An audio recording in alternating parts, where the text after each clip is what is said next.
బ్రతికి నన్నాళ్ళు నీ భజన తప్పనుగాని మరణ కాలమునందు మరతునేమో. ఆ వేళ యమదూతలాగ్రహంబున వచ్చి ప్రాణముల్ పెకలించి పట్టునప్పుడు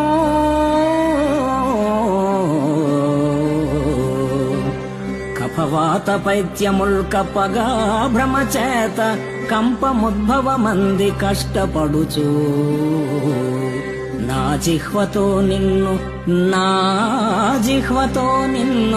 నారాయణ నారాయణ నారాయణ ఎనుచు పిలుతునో శ్రమ చేత పిలువలేను, పిలుతునో శ్రమ చేత పిలువలేను. నాటికిప్పుడే చేతు నామ భజన తలచెదను చేరి వినవయ్య దయను జోపి. భూషణ వికాస శ్రీధర్మపుర నివాస దుష్ట సంహార నరసింహ దురిత దూర.